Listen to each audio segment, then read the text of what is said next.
নীরবে দাঁড়িয়ে থাকা গাছগুলোর প্রতিটি পাতায় লুকিয়ে থাকে বেঁচে থাকার শক্তি, আর প্রতিটি শেকড়ে পৃথিবীকে আঁকড়ে ধরার সাহস।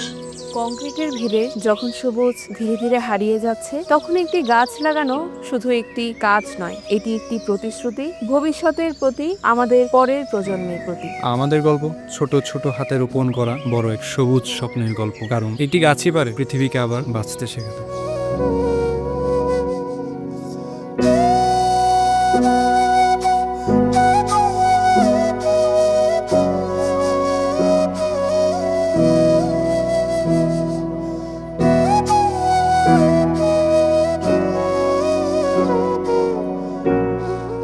চট্টগ্রাম মেডিকেল কলেজ ক্যাম্পাস বাংলাদেশের মেডিকেল কলেজগুলোর মধ্যে অন্যতম প্রাকৃতিক সৌন্দর্যমণ্ডিত ক্যাম্পাস। এই ক্যাম্পাসকে আরো সুন্দর করার জন্য এবং আরো আকর্ষণীয় করার জন্য আমরা কলেজ কর্তৃপক্ষের মাধ্যমে উদ্যোগ গ্রহণ করি প্রায় 6 মাস আগে। পরিকল্পিত উপায়ে এই ক্যাম্পাসকে আকর্ষণীয় করার জন্য এক্সটেন্সিভ ক্যাম্পেইন শুরু করি এবং সব ইয়ারের স্টুডেন্টদেরকে, সমস্ত ডিপার্টমেন্টের ডাক্তারদেরকে আমরা এই ক্যাম্পেইনে সামিল হওয়ার আহ্বান জানাই এবং আমরা বিপুল সাড়া পাই। আমরা এই প্রচেষ্টাকে স্থায়ী রূপ দেওয়ার জন্য একটা শক্তিশালী ফান্ড ক্রিয়েট করার চেষ্টা করছি। ফুল গাছ, ছোট বড় মাঝারি, সিজনাল ফুল, সারা বছরের জন্য ফুল, ফলের গাছ, বিশেষত দেশি ফল যেমন আম, কাঁঠাল, বেল, কদবেল থেকে শুরু করে আতা, শরীফা সহ সব ধরনের ফলের গাছ আমরা রোপণ করছি। আমরা দীর্ঘমেয়াদী পরিকল্পনা অনুযায়ী আগাচ্ছি। আমাদের ইচ্ছা আছে আগামী 3 থেকে 5 বছরের মধ্যে চট্টগ্রাম মেডিকেল কলেজ ক্যাম্পাসকে বাংলাদেশের শ্রেষ্ঠ ক্যাম্পাস বানাবো ইনশাআল্লাহ।